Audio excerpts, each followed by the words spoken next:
They thought the Perron family house was the only cursed one. But there was another. A small farmhouse deep in Harrisville, forgotten by time, hiding a secret far more sinister. When the Smith family moved in, they were blissfully unaware of its past.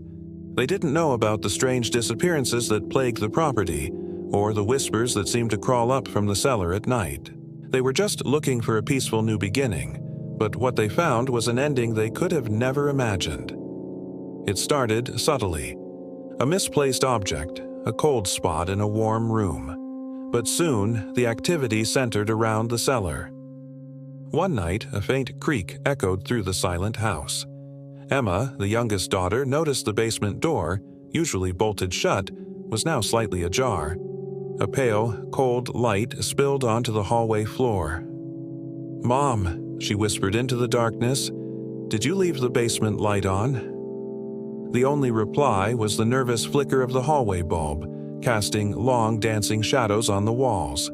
The light was a mystery of its own. It was always on. No matter how many times they flipped the switch, checked the wiring, or even removed the bulb, the ghostly glow would return, seeping from under the door. It wasn't a warm, inviting light. It was cold, sterile, as if it originated from a place untouched by the sun.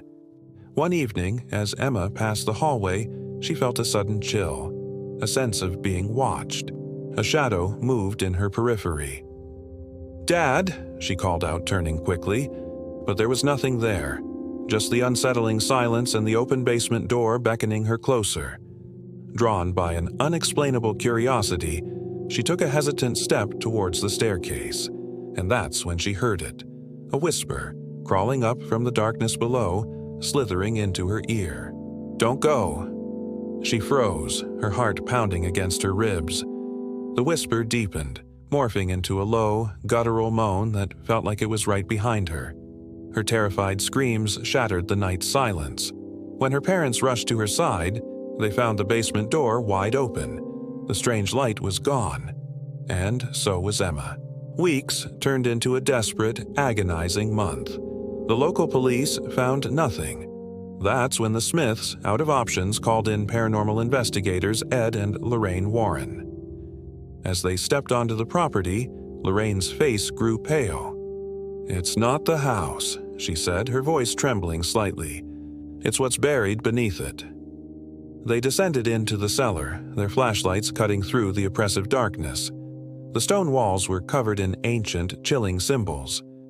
At the center of the room stood a large, ornate mirror, its surface cracked yet emitting a faint, sickly glow. Ed turned to his wife. "Lorraine, what do you see?" Lorraine stared into the mirror, her eyes wide with terror. "She's still here," she gasped, "but she's not alone." As she spoke, the surface of the mirror rippled like disturbed water. A face began to form within the glass. Emma's face. But it was different. Her skin was pale, her eyes were bottomless pools of black, and a slow, cruel smile spread across her lips.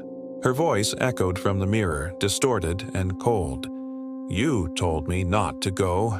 Now you can't leave." The lights in the cellar flickered violently, and with a deafening crash, the heavy door slammed shut, plunging them into absolute darkness. A final, chilling whisper filled the void. "Welcome to the Conjuring house."